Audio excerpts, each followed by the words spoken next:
안녕하세요. 제가 아주 재미난 이야기를 들고 청취자 여러분을 찾게 되어 진심으로 신이 납니다. 제 나이 40대, 지금은 캐나다에 정착해서 살고 있는 이민자입니다. 처음에는 내 인생이 정말 척박하다, 바람 잘 날이 없다고 생각했는데 마음의 시름을 덜고 난 지금은 아주 재미난 과거가 되었네요. 나이 60도 70도 아니고 고작 40대에 산전수전 다 겪었다고 해도 과언이 아닐 만큼 파란만장한 제 이야기 궁금하시죠? 지금부터 한번 털어놔 보도록 하겠습니다. 끝까지 제 이야기를 함께 해주신다면 너무나도 감사할 것 같아요. 제 나이 20대 후반에 결혼을 했었습니다. 그런데 결혼 3년 만에 파경을 맞이했고 지저분한 싸움 끝에 이혼을 하게 되었습니다. 사실 싸움이라고 하기에는 억울하고 제가 일방적으로 당했다고 하는 게 정답일 것 같아요. 왜 이혼을 하게 되었는지 궁금하시죠? 지금 생각해도 어이가 없긴 한데 멀쩡한 제가 불임이라 오해를 받는 바람에 이혼을 하게 되었습니다. 정작 불임이었던 사람은 저의 전남편이었는데 그 누명을 제가 다 뒤집어 쓰게 된 거였죠. 결혼하고 정말 1년이 넘는 시간 동안 아이를 가지기 위해 안 해본 노력이 없을 정도로 힘을 썼습니다. 배란일을 매번 체크하는 건 물론이고 한약도 먹어보고 남편과 저는 엄청나게 애를 썼어요. 시간을 정말 땅에다 버린 거나 마찬가지였죠. 남편과 도무지 안 되었겠기에 병원을 찾아가서 검사를 했는데 제 자궁과 난소의 기능은 100% 정상으로 나왔지만 남편이 문제였습니다. 제 남편은 정자의 기능이 거의 떨어져 있고 정자의 수도 별로 없어서 임신이 어렵다는 불임 소견을 받게 되었어요. 시험관으로도 가능성이 거의 없다면서 이 정도면 고생만 하고 아이를 가지기 어려울 것이라고 병원에서 시험관을 권하지 않았습니다. 나이도 어린데 임신이 안 된다고 하니까 남편은 엄청나게 좌절을 했어요. 그런 남편을 토닥이면서 기운을 차리게 만든 건 다름 아닌 저였습니다. 전 남편에게 그렇게 이야기를 했죠. 우리 둘이서 행복하게 살면 장땡 아니냐고요. 요즘은 애를 일부러 가지지 않는 부부들도 있는데 우리도 그렇게 둘이서만 오순도순 행복하게 살면 되지 않겠냐고 위로를 했어요.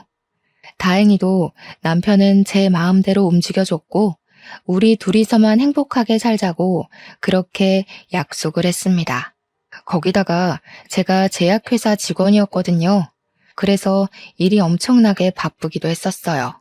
제 커리어에 욕심이 있기도 해서 굳이 아이가 필요하지 않다고 남편을 위한 설득을 엄청나게 했죠. 하지만 우리 둘이 그렇게 결정한 것과 달리 시댁에서는 언제 아이를 낳을 거냐, 임신해라, 손주 타령을 어마무시하게 하셨습니다.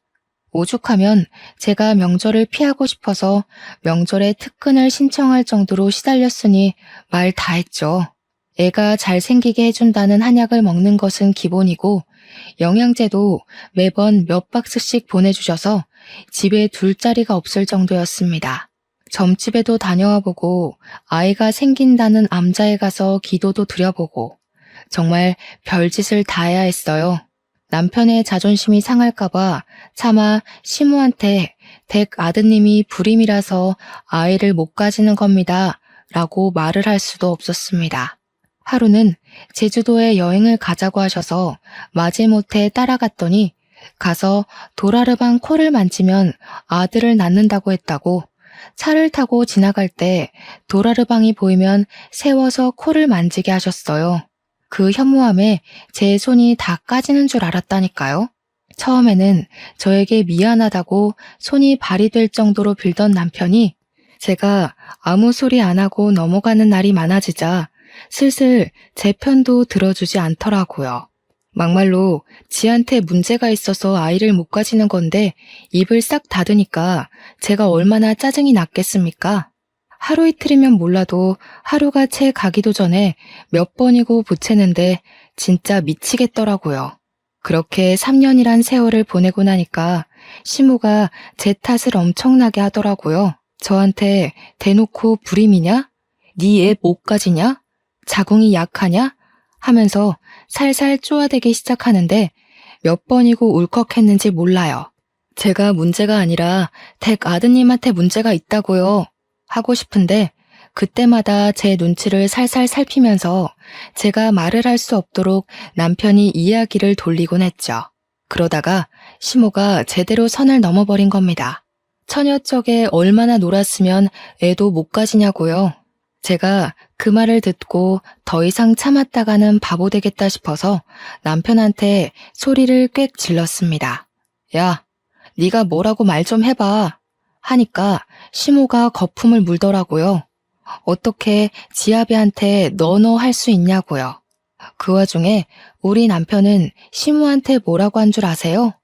얘 몸이 그렇게 생겨먹었는데 어떻게 하냐는 겁니다, 글쎄. 그 말에 우리 시모는 제가 불임인 걸 확신했고 당장 이혼하라고 난리를 쳤습니다. 이혼하라고 난리를 치니 발등에 불이 떨어진 건 남편이었죠. 새장가를 가더라도 자기가 불임이라 애를 못 낳을 게 뻔한데 어쩌겠어요. 여태 참아주고 다독여준 저랑 평생 붙어먹고 사는 게 제 딴에는 더 편하다고 생각했겠죠. 저한테 울고불고 빌었는데 제가 왜 이 꼴을 당하면서 결혼 생활을 유지해야 하는지 모르겠더라고요. 그래서 시모한테 당당하게 이야기했죠. 제가 아주 편한 며느리였다는 거 나중에 알게 되실 거라고 당장 이혼하겠다고요. 우리 남편은 사색이 되고 저는 남편에게 이야기했습니다. 네가 다음 부인 만나서도 애를 못 가지면 너네 가족들도 그제야 잘 알게 되겠지. 새 부인 맞이해서 잘 살아보라고 했습니다. 그러고는 떡하니 이혼 서류에 도장 찍어주고 나왔죠. 저랑 이혼하고 6개월 만에 전 남편은 선을 봐서 다른 여자랑 결혼을 하긴 했다고 하던데 그 여자랑도 결국 애 못 가지고 불임인 거 까발려졌더라고 하더라고요. 저한테 조금만 참아주지 그랬냐고 연락이 오긴 했었는데 어이가 없어서 쌍욕 한번 시원하게 박아주고 차단해버렸습니다. 여기까지도 엄청 재미있으셨죠? 그런데 제가 진짜 하고 싶은 이야기는 이게 끝이 아닙니다. 저는 이혼을 한 이후에도 여전히 제약회사에 잘 근무하면서 바쁜 일상을 보내고 있었습니다. 제가 이혼했다는 이야기를 제 입으로 떠벌리고 다닌 적은 없었지만 소문으로 은근히 퍼지더라고요. 잘 끼고 다니던 결혼 반지를 빼고 다니면서 사람들이 힐끗힐끗 제 손을 관찰하기도 했고요. 해외 부서로 발령받고 싶어서 발령 신청을 냈었거든요. 그러다 보니 주위에서 암암리에 제가 이혼했다는 소식이 퍼진 것 같더라고요. 하루빨리 해외 근무지에 발령받고 싶었지만 대기도 길고 조건이 좋은지라 몇 년이 걸릴 수도 있다고 하더라고요. 좀 아쉽긴 했는데 실적을 빨리 채우고 근무만 성실하게 해도 자리가 빨리 나올 수 있다고 포기하지 말라는 상사의 말에 대기를 걸어두었습니다. 아무튼 제가 해외 발령 신청했다는 쐐기까지 박아지자 사람들이 그제야 남편은? 하고 물어보더라고요. 그래서 그냥 이혼했어 하고 말했는데 말이라는 게 그렇게 빨리 퍼지는 줄 몰랐습니다. 반나절 만에 회사 사람들 대부분이 제가 이혼했다는 소식을 전해 들었더라고요. 그러던 어느 날 옆옆 부서에 있던 돌싱남이 저랑 별로 친하지도 않은 사람인데 대뜸 이혼했어요? 하고 물어보는 겁니다. 이건 무슨 개똥 매너인가 싶어서 무슨 상관이시죠? 이렇게 대답을 했더니 머리를 긁적이더라고요. 제가 너무 직설적으로 물어봤죠? 하면서 회사에 돌싱 모임이라는 게 있는데 거기에 들어올 생각 있냐고 물어보더라고요. 처음 듣는 소리라 이게 무슨 말인가 했는데 진짜로 회사의 돌싱들끼리만 동호회를 하나 하고 있었던 거예요. 돌싱인 사람들끼리 모여서 건전한 취미 생활을 하는 모임인데 신작 영화가 나오면 3, 4, 5 모여서 같이 보러 가기도 하고 맛집 탐방도 한대요. 술을 잘 마시는 사람들끼리는 술을 마시고 술을 못 마시는 사람들은 커피를 마시면서 이혼에 대한 고찰을 나누는 모임이라는 겁니다. 근데 이야기를 듣기만 했는데도 너무 재밌을 것 같은 거예요. 다른 사람들은 무슨 이유로 이혼을 했나 궁금하기도 하고 아무튼 호기심에 가입을 하겠다고 했습니다. 돌싱들끼리 모여서 할 말이 얼마나 많겠어요. 첫 모임 날짜가 정해지기를 엄청나게 기다렸습니다. 기대하던 돌식 모임 약속 날짜가 잡혔고 사람들끼리 만나서 카페에서 팥빙수도 먹고 영화도 보고 노래방도 가고 놀았어요. 처음 만난 자리인데도 정말 어색한 거 하나 없이 다들 잘해주셔서 적응도 금방 했답니다. 그렇게 여러 번 만남을 거치다 보니까 생각보다 사람들이 멀쩡하더라고요. 저는 좀 걱정하기도 했거든요. 문제가 있는 이혼 가정도 있을 테니까 그런 영향이 태도에서 나올 수도 있잖아요. 이야기를 들어보니까 대부분 이혼을 할 만해서 했더라고요. 누구는 남편이 도박을 해서 이혼했고, 누구는 마누라가 바람을 피워서 이혼했고, 회사 특성상 야근하는 사람들도 많고, 연구실이 한번 열리기 시작하면 집에 못 가는 일도 수두룩하니까 배우자가 바람난 경우가 꽤 많더라고요. 가정도 돌보지 못하고 더 이상 사랑하지 않아서 이혼했다는 사람들이 대부분이었어요. 그 와중에 제 눈에 딱 한 사람이 밟히기 시작했습니다. 그런데 앞불싸 그 남자가 이혼을 하게 된 이유가 글쎄 고부간의 갈등 때문이었다는 거예요. 와이프랑 시댁 식구들 사이가 걷잡을 수 없이 최악으로 치닫게 되었고 결국 와이프가 이혼 소송을 걸어서 이혼했다고 자기가 죄인이라고 하더라고요. 세상에 이혼 사유 중 최악 중에 최악 아니겠습니까? 막말로 저도 뭐 그런 이유로 이혼을 한 거긴 하지만요. 저는 당하는 입장이었고 저기는 따지고 보면 가해자 입장이나 다름없으니까요. 그래서 저는 저 남자랑은 절대 엮이지 말아야겠다고 생각했습니다. 하지만 사람 마음이라는 게 그렇게 쉽게 정리가 되고 하고 싶은 대로 이루어진다면 제가 하버드를 왜 못 갔을까요? 모임의 횟수가 늘어날수록 제가 속수무책으로 빠져들더라고요. 그런 이유가 다 따라붙는다 해도 남자가 너무 괜찮았어요. 연구실 직원이었는데 정말 똑똑하기도 했고 생긴 것도 냉기가 흐르는 미남 스타일이었다고 할까요? 약간 은퇴 안경이 잘 어울리는 지적인 이미지가 가득한 남자 있잖아요. 너무 제 취향이었습니다. 게다가 이 사람도 은근슬쩍 저한테 관심을 표현하는데 어른들의 썸이라는 게 느껴졌달까요? 몇 개월 동안 모임이 지속되면서 술자리도 몇 번 가지고 했는데 어느 날 제 옆에 앉은 이 남자가 술을 마시고 제 손을 은근히 잡아오더라고요. 그런데 그 온기가 너무 따뜻하고 포근하고 좋은 거예요. 결국 저도 마음을 열고 이 남자의 품속에 빠져들게 되었습니다.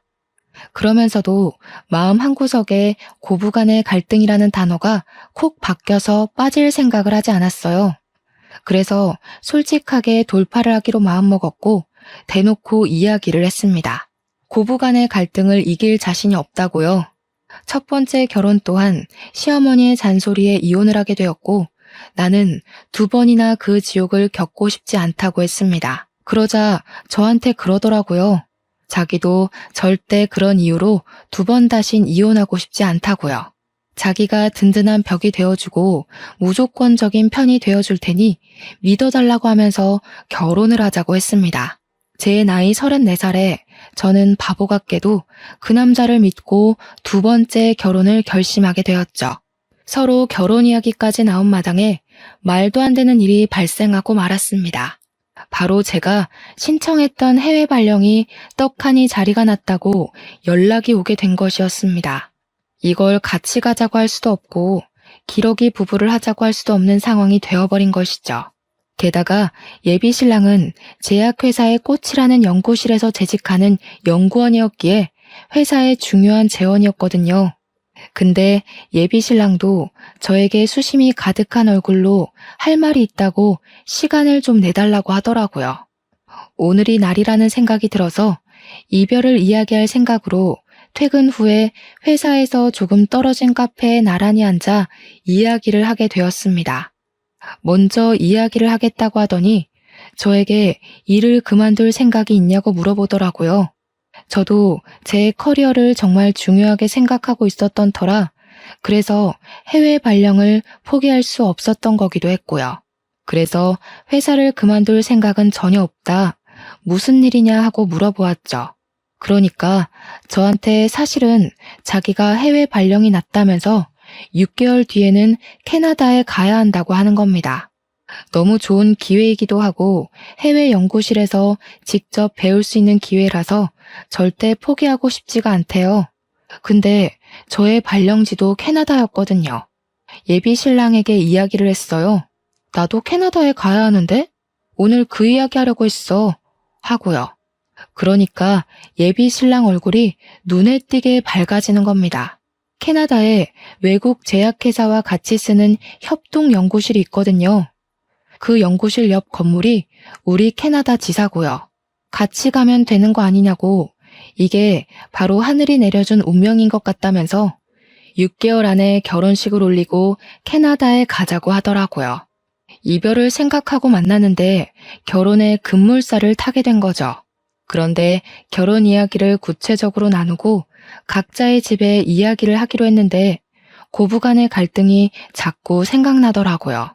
게다가 재혼인데 재혼까지 실패하면 제가 무슨 면목으로 부모님을 뵐 수 있겠어요? 어떻게 해야 할지 고민을 하는 와중에 예비 시댁에서 먼저 저를 보고 싶다고 연락이 왔고 고부간의 갈등을 한번 겪어보자 싶어서 만나러 나갔습니다. 엄청나게 걱정을 하면서 딱 예비 신랑 네 가족을 만났는데 이게 웬걸? 시모에게 문제가 있는 게 아니라 신우가 문제가 있더라고요. 외적인 데서부터 깐깐한 포스가 느껴지는데 얼굴에는 심술이 덕지덕지 붙어가지고 완전 못 데쳐먹게 생겼더라고요. 문제는 성격 또한 진짜 못 데쳐먹었다는 것이었어요. 시모도 그렇다고 착하고 순한 건 아니었지만 은근히 바보 같은 구석이 있긴 하더라고요. 자기 꾀에 자기가 넘어가는 그런 부류 있잖아요. 저한테 시모랑 신우 둘이서 계속 재혼을 걸고 넘어지는데 자기 아들도 재혼이라는 사실을 까먹은 것 같더라고요. 그것도 고부간의 갈등으로 이혼을 하게 된 거였는데 뭘 믿고 자꾸 저한테 재혼 들먹이는지 어이가 없었습니다. 대놓고 물어본 건 아니고 은근히 돌려서 물어보니까 예비 신랑의 전부인이 악기를 다루던 사람이었다고 하더라고요. 할 줄 아는 게 피리 부는 거밖에 없었다면서 그걸로 괴롭혔다고 신우가 자랑스럽게 이야기를 하더라고요.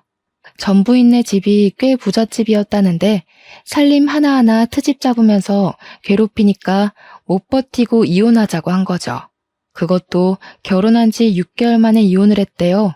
그러면서 저한테 6개월 살고 이혼한 거랑 3년 살고 이혼한 거랑 같겠냐면서 모양 빠지는 건 제 쪽이니까 알아서 잘 하라고 하더라고요. 예비 시모도 예비 시부도 예비 신랑도 아닌 예비 신우가 저한테 그 말을 하는데 얼마나 어이가 없던지. 그러면서 저한테 가풍을 꼭 지켜야 한다면서 한 달에 한 번은 무조건 가족 모임에 참석해야 하고 명절에 친정 갈 생각은 하지 말라고 하대요. 출가 외인은 출가 외인답게 굴으라면서 하자 있는 여자 우리가 품어주면서 재혼시키는 거니까 말 잘 들으래요. 저도 뭐 지지 않고 이야기하긴 했습니다. 신우 되실 분도 그럼 명절에 시댁에 가 있으셔야 하니까 친정에는 방문하지 않으시겠네요? 한 달에 한 번 모임도 꼬박꼬박 하시는 거고요.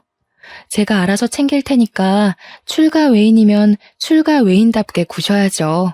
그러니까 부들부들 떠는데 그 꼴이 퍽이나 우스웠습니다. 예비 신랑도 저한테 말 잘했다면서 누나가 뭔데 우리 결혼에 감나라 배나라 하냐고 신경 쓰지 말라고 하더라고요. 아무튼 저와 예비 신랑이 6개월 뒤에 캐나다에 가야 하는 걸 양가가 다 알고 있었기에 빠르게 결혼부터 하기로 했습니다. 재혼이기에 식도 간단하게 가족들끼리 올리기로 했고 혼인신고는 비자 문제가 걸려 있어서 먼저 하기로 했죠. 그런데 제 예상 밖의 일이 벌어졌어요. 예비 신우가 생각보다 발이 무척이나 넓은 사람이었더라고요. 저한테 어디 학교를 졸업했냐, 어느 동네에 살았었냐 이것저것 호구조사를 하더니 뒤에서 몰래 알아봤었나 봐요. 결혼식을 코앞에 두고 예비 시모가 저를 부르길래 나갔더니 예비 신우랑 같이 저한테 사기 결혼을 하려고 했다고 혼인 무효 소송을 걸겠다는 겁니다. 저한테 호통을 막 치면서 이야기를 하는데 이게 다 무슨 소린지 영문을 몰라서 가만히 있었죠. 그러니까 예비 신우가 그러대요? 어디 불임인 걸 속이고 재혼을 하려고 했냐고요. 하나뿐인 아들이 대를 이어야 하는데 불임이 웬 말이냐고 소리를 치더라고요. 예비 시모가 가슴을 퍽퍽 펴면서 어디 애도 못 낳는 게 결혼이냐고 신우는 옆에서 야실야실거리면서 이야기하더라고요. 애 낳는 건 축복인데 어떻게 감쪽같이 속이고 결혼을 진행하려고 했어? 이건 사기지. 이러면서요. 지는 애가 둘이나 있다 이거죠. 저도 이야기했어요. 어디서 들었냐고 물어보니까 전 남편네 친인척이랑 신우가 한 달이 건너서 아는 사이래요. 그래서 저도 콧방귀를 끼면서 말했습니다. 하나는 알고 둘은 모르시네. 제가 불임인 게 아니라 걔가 불임이었거든요. 라고요. 그러니까 미심쩍어 하면서 신우가 또 어디론가 전화해서 물어보더라고요. 그러더니 큰 소리가 오고 가는데 제 말이 맞는다는 걸 확인한 것 같았어요. 전화를 끊고 나서 제가 의기양양한 표정으로 앉아 있으니까 시모랑 신우가 둘이 속닥속닥 하더니 저보고 이만 가보래요. 진짜 어이가 없어서. 제가 그대로 가면 사람이 아니잖아요. 신우한테 당당하게 사과하라고 이야기를 했습니다. 그러니까 신우가 아니 가족끼리 뭘 이런 걸로 얼굴을 붉히려고 하냐고 되려 큰 소리를 치는 겁니다. 시모는 속 시끄러우니까 이만 가보라고 손을 허이허이 젓고 있고 저도 만만하게 보이면 안 되겠다는 생각이 들어서 사과하시라고요 하고 큰 소리를 쳤어요. 그러니까 저보고 어디서 큰 소리를 내냐고 건수 잡았다는 듯이 호통을 치는 겁니다. 제가 진짜 짜증이 확 나서 앞으로 그냥 저 불임인 줄 알고 사시라고 저 남편한테 이야기해서 애 안 가지고 살게요 했습니다.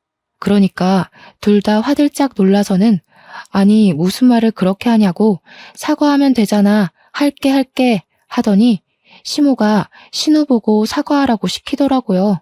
신우가 저한테 아니 올케 진짜 가지가지 한다. 꼭 사과를 받아야겠어? 하는데 제가 가지가지 하는 김에 더 해볼까요? 하니까 꼬리를 내리더라고요. 그래 내가 미안해 실수했어 하고 사과하자마자 잘 알겠다고 사과를 받아줄지 말지는 생각해 보겠다고 하고 집으로 돌아왔습니다. 저와 남편이 미리 혼인신고를 하기도 했고 둘 다 해외 발령으로 준비할 게 많았던 터라 남편 혼자 살던 집에 살림을 합쳐서 같이 살고 있었거든요. 남편이 집으로 돌아오자마자 붙잡고 이야기를 죄다 털어놓았습니다. 내 전 남편의 가족이랑 신우가 어떻게 아는 사이인지는 모르겠는데 내가 불임이라고 했다면서 혼인 무효 소송을 들먹이더라 했어요. 그러니 남편의 얼굴이 사색이 되어서는 미친 거 아니냐고 난리가 났더라고요. 있는 그대로 모든 걸 설명해주고 나니까 남편이 신우한테 바로 전화 걸어서 누구 앞길을 망치려고 하는 거냐고 화를 냈어요.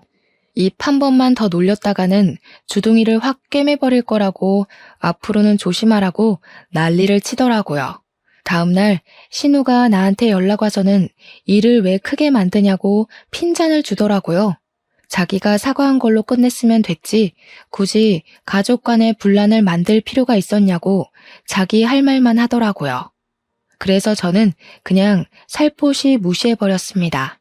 우리 집에서는 사위랍시고 100년 손님 대접해주는데 저는 무슨 시댁의 평생 노예, 몸종 이런 건 아니잖아요. 저도 한번 이혼해보고 나니까 제 성격대로 살아야 마음도 편안하고 몸도 편안하다는 걸 깨닫게 되었고요. 그래서 그냥 캐나다 가기 전까지 내가 하고 싶은 대로 살아야겠다 싶어서 막 나갔습니다. 하루는 시모가 나물 반찬 하는 법을 알려주겠다면서 재료 싹 손질한 상태로 들고만 오라는 거예요. 그래서 저는 나물 반찬을 그냥 반찬 가게에서 사갔습니다. 어차피 그 맛이 그 맛 아니겠어요? 하면서요. 요즘 반찬은 만들어 먹는 것보다 사서 먹는 게 더 싸게 먹히는 거 아니겠냐고 반찬 무더기로 사오니까 시모가 입만 뻐끔뻐끔 하더라고요. 우리 아들은 고기 반찬 좋아하니까 이러면서 고기 반찬 죄다 남편 앞으로 가져다 놓을 때도 저도 좋아한다고 제 앞으로 도로 돌려놓고는 했습니다. 그나마 시부가 좀 깨어있는 편이라서 시모한테 눈치 주시고 제 편을 들어주시긴 했지만 시모는 정말 변하지 않더라고요. 오죽하면 시부가 왜 먹는 걸로 차별하냐고 아들 또 이혼시키고 싶어서 그런 거냐, 사람이 좀 점잖게 있어봐라 하면서 타박을 해주셨습니다. 입이 삐죽 나온 채로 밥을 먹는 시모를 보면서 아주 고소했죠. 아무튼 저희는 착실하게 6개월간 정리를 마치고 캐나다로 떠나왔습니다. 괴롭히는 사람 하나 없으니까 너무나도 평화롭고 좋더라고요. 진짜 대충 3개월 정도 시댁이랑 부딪힌 건데 그 짧은 시간도 너무나도 스트레스였거든요. 전 부인이 6개월 만에 왜 두 손 두 발 들고 이혼하자고 도망을 갔는지 알겠더라고요. 캐나다로 이사와서 우리가 부부라는 이유로 3인이 함께 쓰는 아파트 사택을 회사 측 배려로 내어주었어요. 집도 넓고 편하고 진짜 최고였습니다. 캐나다가 춥긴 하지만 공기도 너무 좋고 어딜 가도 자연 경관이 장관이고 남편이랑 너무 행복했어요. 혹시 워라벨이라는 말 아세요? 워크라이프 밸런스가 어찌나 좋은지 퇴근도 칼퇴근이고 실적 가지고 쪼아대는 것도 없고, 물론 그만큼 스스로 잘해야 하는 것 환경인 것도 맞지만 한국에서 뼈를 갈아 넣으면서 일했던 경력을 생각하면 여기서는 충분히 하고도 남겠더라고요. 그렇게 우리는 3년간의 해외 계약을 잘 마치고 한국으로 돌아가 보자 하는 마음으로 살았습니다. 물론 임신 계획은 3년 뒤로 미루게 되었죠. 제가 임신을 하게 되면 육아휴직을 내야 하는데 발령까지 와서 그러면 민폐니까요. 캐나다에 와서 처음으로 여름 휴가철이 다가왔어요. 남편과 저에게 2주라는 휴가 기간이 주어졌고 첫 휴가이니만큼 한국에 다녀올까 싶어서 고민을 하고 있었습니다. 우리 엄마 아빠도 보고 싶고 솔직히 시댁 식구들은 별로 보고 싶지 않았지만 친구들도 보고 싶고 한국 음식도 먹고 싶었거든요. 해외 지역 특성상 한식이 좀 비싸서 원 없이 먹기에는 힘들었거든요. 근데 때마침 신우에게 연락이 오더라고요. 휴가 일정이 어떻게 되냐고 물어보더니 대뜸 우리가 캐나다에 안 가봐서 가보고 싶거든 하시는 겁니다. 시모가 우리 사는 것도 궁금하다고 했고 겸사겸사 2주일 정도 캐나다에 가려고 하는데 괜찮지? 하는데 괜찮을 리가 있나요? 저희는 한국 가려고 했다고 이야기를 했더니 그러면 곤란한데? 우리 이미 비행기 티켓 다 끊었어 하는 거예요.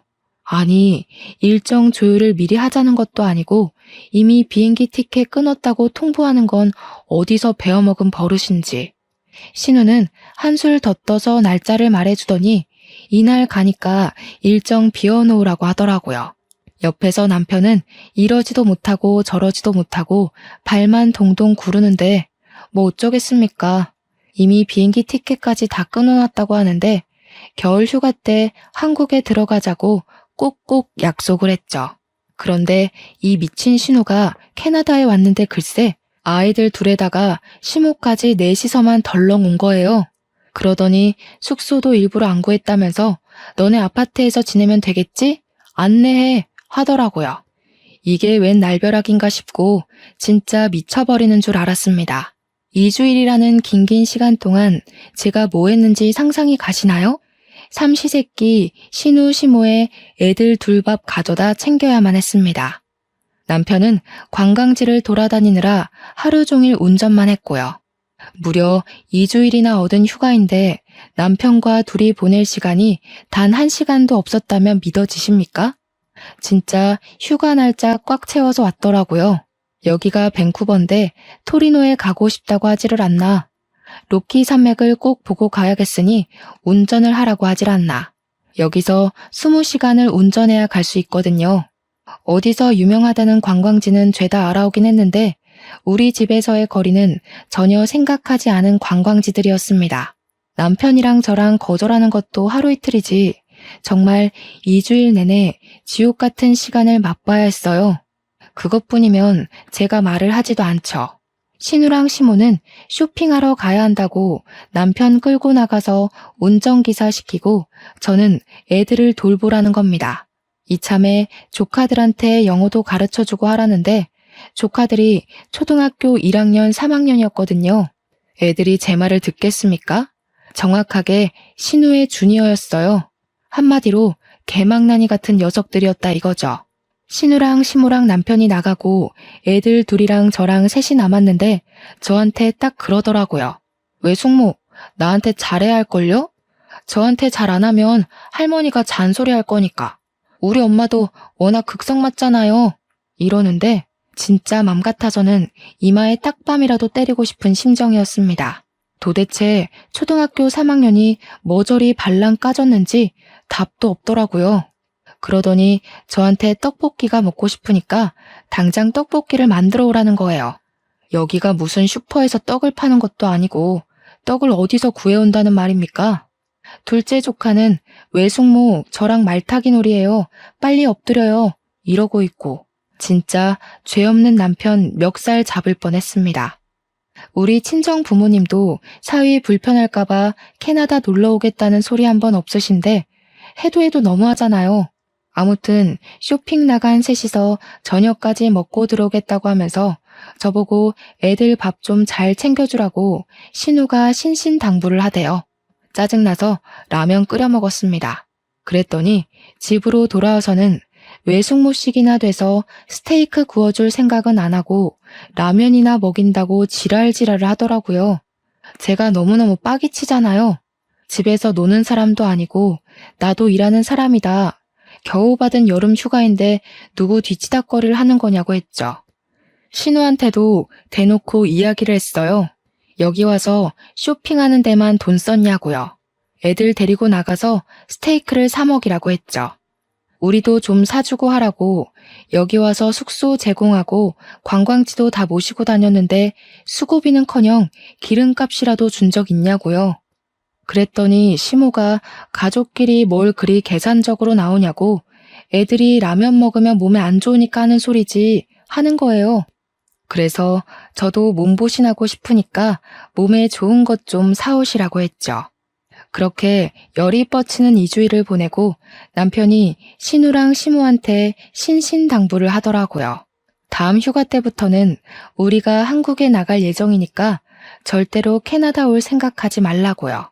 여기 회사 사택이라 이렇게 많은 사람들이 묵는 것도 당연히 안 되고 시끄럽게 굴면 안 된다고 조카들 때문에 아랫집에서 항의도 들어왔다고 살벌하게 이야기를 했습니다. 이러면 인사고과에 문제 생겨서 승진도 못할 거고 아들 회사 잘리는 거 보고 싶냐고 하니까 시모가 마지못해서 알겠다고 하더라고요.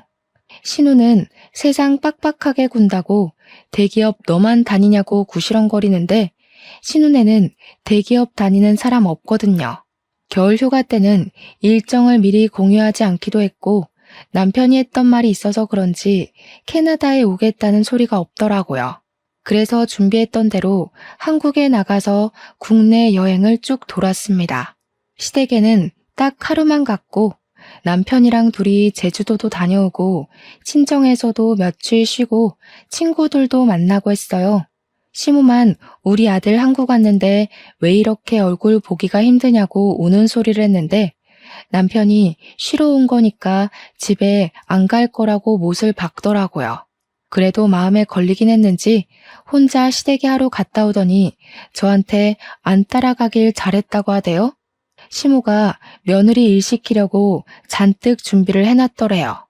제가 안 가서 신우랑 시모가 일 다 했다면서 다음에도 가지 말라고 하더군요.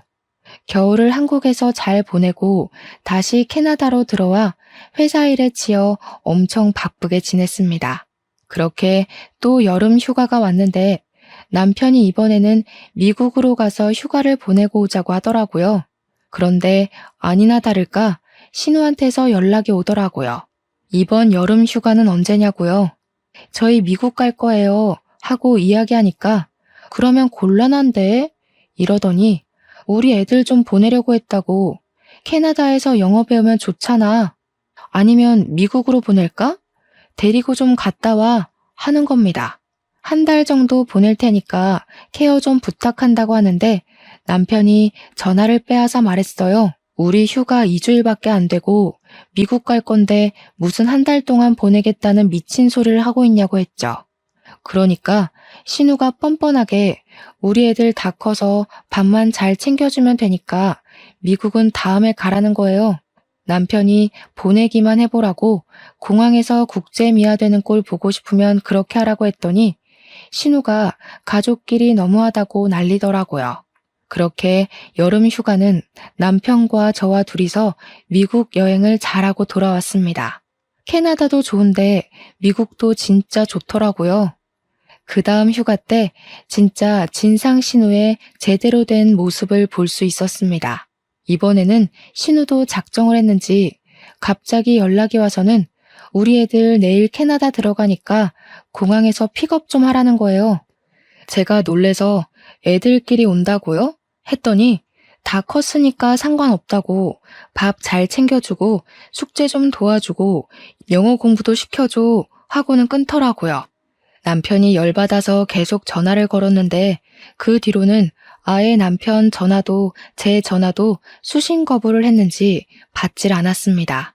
남편이 찜찜하니까 어쩔 수 없이 공항에 나갔는데 진짜로 몸만한 캐리어 2개를 질질 끌고 조카들 2명이 덜렁 캐나다에 온 거예요. 남편이 너네 언제 돌아가냐고 물어보니까 한 달 뒤에 간다고 하더래요. 숙제에 영어책에 한아름 짐을 들고 왔는데 제가 이걸 다 언제 하냐고 물어보니까 외숙모랑 하면 된다던데요? 하고 있더라고요. 진짜 한 달 동안 제가 애들 수발을 다 들었는데 진심으로 아이 낳는 게 왜 축복인지 모르겠더라고요. 초등학교 2학년, 4학년이 제 말을 들어줄 리도 만무하고 죽는 줄 알았습니다. 애들은 햄버거 먹고 싶다, 피자 먹고 싶다 난리도 그런 난리가 없는데 진짜 애들 손에 $100 한 장도 안 쥐어보냈더라고요. 그러면서 첫째 조카가 뭐라는 줄 아시나요? 엄마가 메이플 시럽을 사오라고 했다며 사흘 목록을 적어줬다고 종이를 건네더라고요. 무슨 캐나다 화장품에 생필품에 조미료에 많기도 더럽게 많더라고요. 애들한테 웃으면서 돈은 가지고 왔냐고 물어보니까 외숙모가 사줄 거라고 했어요 하는데 진짜 신우 머리채 잡고 싶었습니다. 그래서 그냥 저도 될 대로 되라 하고 하나도 안 사줬어요. 남편도 열받았는지 왜 그런데 우리 돈 쓰냐고 사주지 말라고 했고요. 그런데 애들 밥을 굶길 수는 없지 않겠어요? 그래서 밥만 정말 덜렁 해줬습니다. 저희도 한 달 내내 휴가를 받을 순 없어서 출근을 해야 했거든요. 출근할 때는 애들한테 알아서 집 보라고 그러고 나갈 수밖에 없었죠. 근데 집에만 돌아왔다 하면 집이 개 난장판이 되어 있는 거예요. 자기들끼리 뭐 해먹겠다고 난리를 친 건지 하루는 주방이 완전 밀가루 범벅이 되어 있었습니다. 화가 나서 너네 이게 다 뭐 하는 짓이니? 하고 소리를 치니까 쿠키 좀 구워 먹어볼까 했다고 유튜브 보면 다 나온다고 당당하게 말하는데 아이고 두야. 너네가 다 치우라고 청소하는 법도 유튜브 찾으면 나온다고 했더니 조카애가 울면서 신우한테 고자질을 하더라고요. 외숙모가 구박해서 여기서 더는 못 지내겠다고 했는지 신우가 난리를 치는데 그 엄마의 그 딸이더군요. 결국 난리치는 신우 목소리 듣기 싫어서 남편에게 토스했죠. 그랬더니 남편도 쌓아둔 게 많았는지 신우한테 진짜 분노의 지랄을 하더라고요. 애들한테 돈 한 푼 안 주고 캐나다까지 보내는 건 어디서 배워먹은 진상짓이야? 자기들이 집 난장판 만든 건 생각도 안 하고 누구 보고 치우라고 고자질을 해대고 앉았어. 애들이 뭘 보고 자랐으면 가정교육이 이따위겠냐고. 진짜 쪽팔린 줄 알아. 조카들도 남편이 화내는 걸 처음 본 건지 잔뜩 쫄아서는 그 뒤로 착실하게 공부만 하더라고요. 그 다음부터 신우가 휴가 때 애들을 캐나다에 보내겠다는 소리도 쏙 들어갔고요. 저희는 3년 동안의 해외 발령을 무사히 마치고 한국에 돌아가게 되었는데 그즈음 제가 임신을 하게 되었어요. 만삭 때 육아휴직을 내기로 해서 임신 중에도 일을 하고 있었죠. 그런데 캐나다에서 협업했던 외국 제약회사에서 꾸준히 남편에게로 스카우트 콜이 들어왔습니다. 우리 남편의 연구가 마음에 들었다고 연봉 협상도 원하는 대로 해주겠다고 하는데 한국 생활보다 캐나다 생활이 좋았던 터라 고민이 되더라고요. 그래도 일단 임신 중이니까 조금 더 고민을 해보기로 했어요. 애 키우기는 한국만한 곳이 없으니까요. 아무튼 한국에서 살 집은 친정 옆으로 정했습니다. 제가 임신을 했다는 게 크게 작용해서 친정 근처로 온 건데 시댁에서 난리가 난 거예요. 시댁 근처로 와야지 우리 아들을 엄한데 뺏기게 생겼다고요. 남편은 시댁 근처 가면 피곤해진다고 싹 무시했어요. 그렇게 임신 18주쯤 되었을 때 일이 터지고 말았습니다. 시무랑 신우가 마사지를 가야겠다면서 저에게 애들을 봐달라고 하더라고요. 애들도 초등학교 6학년, 4학년이었으니까 대충 숙제만 시키면 된다고 하길래 알겠다고 했죠. 근데 제가 임신을 하고 나니까 시도 때도 없이 졸린 거예요. 그래서 소파에서 잠시 자고 있었는데 둘째 조카가 숙제 다 했다고 놀아달라고 저를 깨운 거죠. 너무 푹 잠들었던 터라 잠이 덜 깬 상태로 왜 하고 있는데 일어나 보라고 하면서 둘째 조카가 제 배 위로 올라타선 심한 응석을 부렸습니다. 그런데 순간 배가 너무 아파서 눈앞이 핑 돌면서 배가 미친 듯이 땡기고 식은땀이 줄줄 나는 거예요. 30시간 같은 3분이 지났는데 배가 괜찮아지지 않고 점점 뭉치는 느낌이 들고 아랫배가 찢어지는 느낌에 땅바닥에 주저앉고 말았는데 조카 2명이 저를 손가락질을 하더라고요. 와, 아픈 척 지리고 오지고. 이 말을 내뱉는데 순간 눈물이 줄줄 나는 겁니다. 때마침 시부가 집에 왔고 제가 배를 붙잡고 대굴대굴 구르는 걸 보고 급하게 119를 불렀어요. 병원에서 하는 말이 정말 큰일 날 뻔했다고, 아기가 튼튼하고 산모의 자궁이 튼튼해서 버틴 거라고, 하마터면 유산할 뻔했대요. 시부가 열받아서 씩씩거리고 남편도 헐레벌떡 오고 시무랑 신우도 병원에 왔는데 신우가 뻔뻔하게 애들이 장난 좀 쳤다던데 뭘 이렇게 유난이야? 라며 짓거리는 겁니다.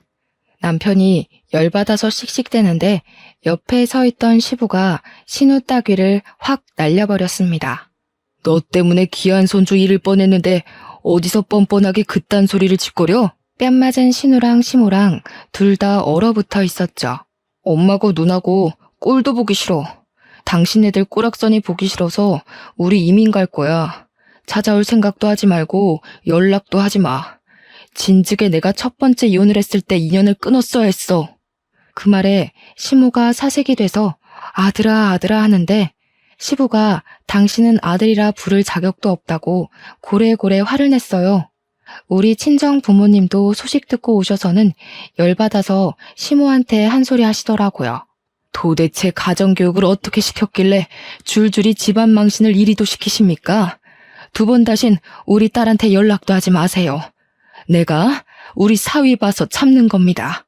시부가 고개 숙이고 죄송하다고 이야기하고 신우랑 시모 보고도 사과하라고 호통을 쳐서 결국 신우랑 시모도 저한테 무릎 꿇고 사과를 했습니다.